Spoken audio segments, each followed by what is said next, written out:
અંદર મેસ્ટિક પેટર્ન અને તે માટેના નિયમો વિશે આપણે જોઈએ. એક એક વિદ્યાર્થી રજૂ કરશે. ચલો આવી જાઓ એકદમ બેટા, આવી જાઓ ફટાફટ.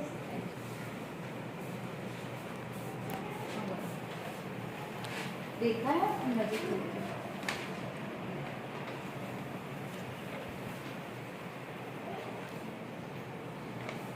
મૂળાક્ષર એલ. એલ માટેનો નિયમ છે 2n.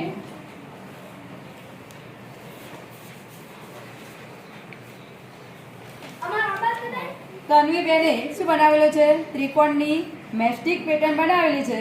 તો આ ત્રિકોણ આકાર માટેનો નિયમ છે 3n. એટલે કે એક ત્રિકોણ હોય તો કેટલી દિવાસળી વપરાય છે? 3. બે ત્રિકોણ બનાવીએ તો કેટલી વપરાય છે? 6.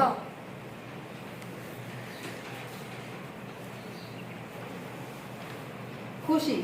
ખુશી આકાર બનાવેલો છે મૂળાક્ષર સી. એનો નિયમ છે 3n.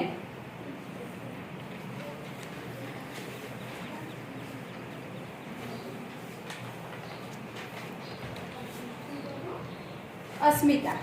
અસ્મિતાએ મૂળાક્ષર ઈ બનાવેલો છે. એનો નિયમ થશે 5n. એટલે કે એક ઈ બનાવવા માટે કેટલી દિવાસળીની જરૂર પડે છે? 5. બે ઈ બનાવીએ તો એ જ રીતે આપણને કેટલી દિવાસળીની જરૂર પડશે? 10.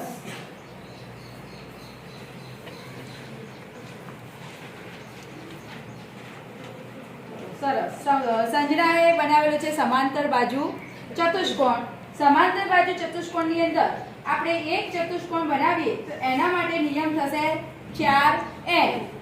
બે ચતુષ્કોણ બનાવીએ તો એનો નિયમ થાય 4n - 1. એટલે કે અહીંયા બે ચતુષ્કોણ છે તો n ની કિંમત આપણે 2 મૂકીએ તો 4 દુ 8. 8 ની અંદરથી 1 બાદ કરીએ તો કેટલા થાય? 7. તો એટલે કે 7 દિવાસળીની આપણને શું પડશે? જરૂર પડે છે. એ જ રીતે 3 સમાંતર બાજુ ચતુષ્કોણ બનાવવા હોય તો એના માટે નિયમ થશે 4n - 2. એટલે કે અહીંયા n ની કિંમત આપણે 3 મૂકીએ તો 4 તરી 12. 12 માંથી 2 જાય તો કેટલા વધે? 10. એટલે કે 3 સમાંતર બાજુ ચતુષ્કોણ બનાવવા હોય તો આપણને 10 દિવાસળીની શું પડે છે? જરૂર પડે છે.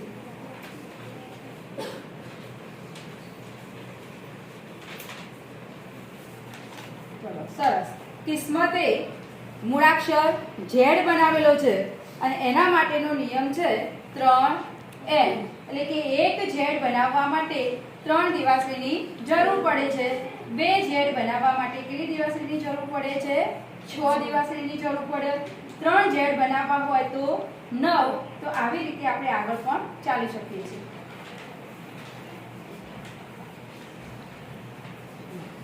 પિયુષ. પિયુષે બનાવેલું છે મૂળાક્ષર f.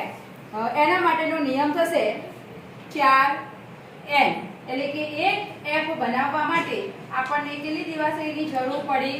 4 દિવાસળીની જરૂર પડી. તો નિયમ થયો આપણો 4n. જો બે f બનાવવા હોય તો કેટલી દિવાસળી થશે? 8. કેવી રીતે? તો જે આપણો નિયમ હતો 4n એની અંદર n ની કિંમત આપણે બે f બનાવવા છે તો n ની કિંમત કેટલી મૂકી દઈએ?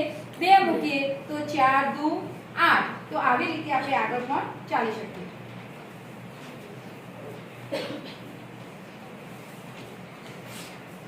સરસ. કલ્પેશે બનાવેલો છે ચોરસ. આ ચોરસ એક ચોરસ બનાવવો હોય તો કેટલી દિવાસળી? 4 દિવાસળી વપરાય. તો એના માટે કયો નિયમ થશે? 4n. એ જ રીતે બે ચોરસ બનાવવા હોય તો કેટલી દિવાસળીની જરૂર પડે? 7 દિવાસળી. તો નિયમ કયો થયો? 4n - 1. જેવું આપણે સમાંતર બાજુ ચતુષ્કોણમાં જોયું હતું એ જ નિયમ ચોરસની અંદર પણ લાગુ પડે છે. અને 3 ચોરસ બનાવ્યા તો નિયમ થયો 4n - 2.